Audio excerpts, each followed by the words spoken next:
L'important, c'est que toi, tu restes. Ouais, bien sûr. Bravo. Merci. Moi, je dis bravo à ce que tu as fait.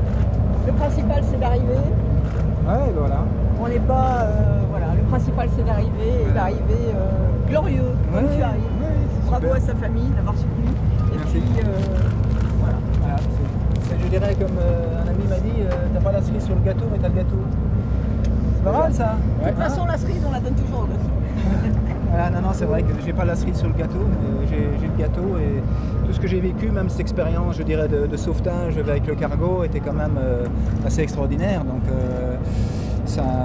même si on fait des stages de survie, de tout ce qu'on veut, la réalité c'est encore autre chose. Et quand vous nagez 50 mètres dans l'eau pour aller récupérer la bouée couronne qui a été balancée du bateau, vous vous en souvenez quoi. Hein, donc c'est pas simple quoi. Mais bon voilà, je l'ai fait et je suis là, je suis content d'être là.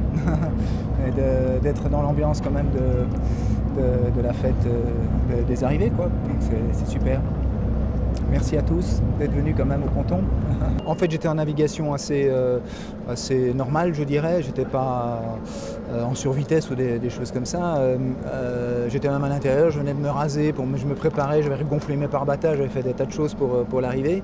Et tout d'un coup, j'ai quand même senti le bateau qui accélérait un petit peu, qui passait aux environs des 18-19 nœuds. Donc là, je suis sorti pour voir ce qui se passait. J'ai regardé derrière moi, il y avait un grain, mais qui était assez lointain quand même, donc je ne me suis pas trop inquiété. J'ai été me mettre à la barre du bateau pour couper le pilote et puis barrer moi-même, parce que ça permet d'un petit peu mieux négocier quand il y a vraiment la grosse bourrasque qui arrive. Et puis là, en me mettant à la barre, en 3 secondes même pas, le bateau il était à la verticale. Soulevé par l'arrière du bateau. J'ai vu le précipice devant moi, et en 2 secondes j'ai choqué la grand voile, je dirais, les rails de chariot de grand voile, la grand voile est partie à droite et puis le bateau il était trop loin et j'ai compris, je dis c'est foutu. Et il a mis un peu de temps quand même à tomber vers l'avant, mais moi j'avais plus de support, rien du tout, donc moi je suis tombé à l'eau. À ce moment-là, donc de à peu près 10 mètres de haut, je suis tombé à plat sur le dos. Dans l'eau, j'ai vu le bateau à la verticale sur moi qui retombait. Mais bon, je me suis enfoncé dans l'eau sur 1,50 m, vu la chute. Et donc le bateau à ce moment-là est tombé dans l'eau. Et quand je suis ressorti de l'eau, le bateau était à plat, à l'envers évidemment. Et là je suis remonté dessus et puis s'ensuit, je dirais, les péripéties du bateau à l'envers, de tout ce qui se passe à l'intérieur, appeler les urgences, mettre la balise et brib en place, ensuite passer un coup de téléphone quand même, puis j'ai appelé mon routeur Greg Joe qui lui a répondu, et trouver le téléphone parce que tout est un bazar à l'intérieur, c'est pas possible. Et surtout, chose très importante, c'est qu'il a fallu que je ferme le bateau parce que comme ma porte d'entrée était ouverte, là ça vous fait un système de siphonnage énorme parce que la vague rentre, les vagues sortent et dès qu'elle sort, elle emporte tout quoi. Donc il fallait que je trouve la porte qui était pourtant attachée, qui n'était plus là, mais voilà, et j'ai réussi à la mettre et donc là ça s'est un peu calmé et puis bon voilà, j'ai fait ce que je pouvais faire, un peu dans l'assourdissement de l'événement quoi. C'est sûr que je m'attendais vraiment pas à ça parce que la mer était pas très forte, j'ai pas compris ce qui s'est passé vraiment. Est-ce que c'est vraiment une très grosse bourrasque qui est arrivée et bon voilà, enfin bref, je le comprends toujours pas encore maintenant quoi. Donc, et voilà, c'est le risque du trimaran et c'est le risque des multicoques de manière générale. Et voilà, c'était un peu dommage, quoi. Comme j'ai dit, j'ai pas la cerise sur le gâteau, mais voilà. On fera avec, hein. Il y a des choses plus graves dans la vie, mais... Ah, donc du coup, mon petit baluchon, ici, c'est ma TPS. Hein. Et également, je tiens à remercier quand même aussi donc, les gens du cargo qui sont déroutés, hein, qui sont Interunity, hein, qui ont été très sympas avec moi et qui ont voulu que... Alors j'ai porté ça parce qu'évidemment j'étais trempé, hein, malgré la TPS. J'ai sauvé ma TPS et mon téléphone, que j'ai mis à l'intérieur de la TPS, parce que je me dis il faut au moins que j'ai des numéros de téléphone. Mais mes papiers et tout ça, j'ai vu ma mallette partir. Et ça, très important aussi, parce qu'ils m'ont repéré avec ça. La flashlight et une balise qui fait une émission VHF. Quoi. Ils m'ont montré des photos qu'ils vont m'envoyer de nuit. On voit ma flashlight vraiment de très très loin. Donc, heureusement, voilà. J'ai eu quelques bons réflexes dans l'histoire. Bien sûr, l'adrénaline du moment. En même temps, je pourrais me dire que j'aurais pu avoir des pensées noires, je dirais. Et en fait non, je crois que c'était l'instinct de survie qui a prédominé. Et je ne me suis pas laissé abattre. J'ai tout de suite essayé de réagir le mieux possible, préserver les batteries aussi, parce que je me dis je ne sais pas pour combien de temps j'en ai. Quand j'ai appris qu'il y avait un cargo qui arriverait dans 2 heures, 2 heures et demie, je me suis dit, là ça va être... Encore faut-il monter dessus. Hein. Ça, ça on n'apprend pas dans les manuels. Hein. C'est pas simple. Mais voilà, je suis là et je suis très content d'être là, parmi vous. Franchement, pour moi, c'était plus qu'une formalité quoi, d'arriver. Et j'ai vraiment été surpris, mais d'une manière... parce que j'étais pas là en train de me dire il faut que je le rattrape, j'étais pas là en train de pousser sur le bateau. Hein. Non, vraiment, c'était... Voilà, la faute n'a pas de chance, ou la mer qui n'a pas voulu me laisser passer, peut-être, hein, je ne sais pas. On peut tout imaginer, hein, mais bon, il faut rester positif dans la vie. Voilà, on est tous là. Et puis on va manger un bon steak. Et puis à bord du bateau, c'est vrai qu'ils voulaient tout le temps me nourrir, me donner à manger, me donner à manger, me donner à manger. J'ai dit, oh, ça va, c'est bon. moi qui n'ai rien mangé pendant 10 jours, hein, 14 jours. Donc, pas manger grand-chose en tout cas.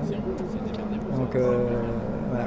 Mais bon, voilà. Ouais, tout se passait très bien. Bon, c'était dur, surtout les 5 premiers jours, mais en même temps, je savais très bien, comme j'avais expliqué que j'avais cassé mon bout dehors au début de la course, je savais que j'avais pas de voile de portant, justement, et qu'à la fin, c'était du portant.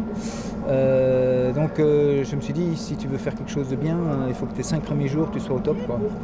Et donc, du coup, j'ai vraiment mis des bouchées doubles, je dirais, dans les 5 premiers jours pour essayer de creuser l'écart, de vraiment attaquer à fond, tout en respectant le bateau parce que la mer était très, très méchante et très dure.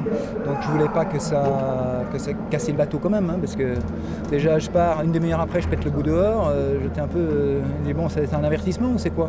Apparemment c'est un avertissement. Hein. Et puis non, puis ça, mais... Et donc c'est vrai que j'ai essayé avec mon routeur, on a essayé vraiment d'aller au max de ce que je pouvais faire moi et le bateau. Et donc on a essayé de prendre la route la plus courte, la plus, la mieux quoi, pour nous, d'avoir toujours de la pression, tout ça. Donc ça a super bien marché. C'est vrai que j'étais rincé, hein. Après 10 jours, j'étais vraiment fatigué. Parce que j'ai pas beaucoup dormi. Les nuits, parfois je tombais de fatigue, parce qu'il faut tout le temps être en alerte, quoi, hein. Donc, mais bon, voilà, j'étais très content parce que j'avais fait ce que j'avais voulu faire. Et quelque part, les portes s'ouvraient à moi pour arriver ici en vainqueur de ma catégorie. Et voilà. Voilà, et alors oui, j'ai réparé le bout dehors, donc ça m'a galvanisé aussi, parce que le fait de réparer mon bout dehors faisait que j'avais plus de handicap pour poursuivre ma course au niveau du portant, etc. Et ça a été vraiment, pour moi, déjà une belle réussite d'avoir réussi à réparer mon bout dehors, d'avoir remis en place. Hein, pas évident, parce qu'il fallait faire le latching au bout du bout dehors là, et tout ça, donc c'était assez difficile. Mais bon, j'ai pris des risques, voilà, et puis malheureusement, voilà. Non, mais je suis très content de ma course quand même, hein, mais voilà. Oui, merci, bon merci en tout cas. Hein. De rien. C'est bien sympa. À bientôt. Bah, Gilles, j'aurais préféré te voir arriver avec ton bateau. Oh la vache. C'est sur le même ponton. Ouais, c'est sur le même ponton. C'est sur le même ponton. Oui, oui.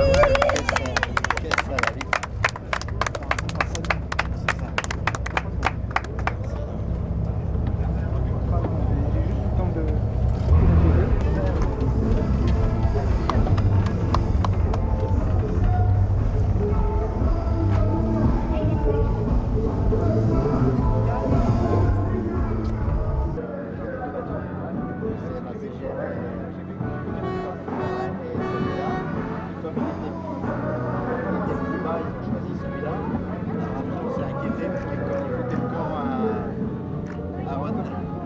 regardé, on s'est dit, oh merde. Oui, c'est ça. On était tellement contents que.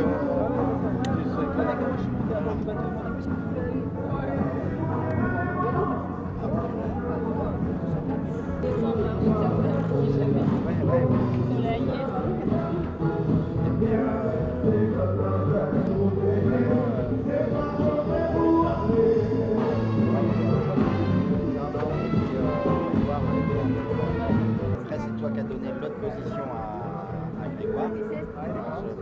Voilà. Et sinon, il ferme une seule.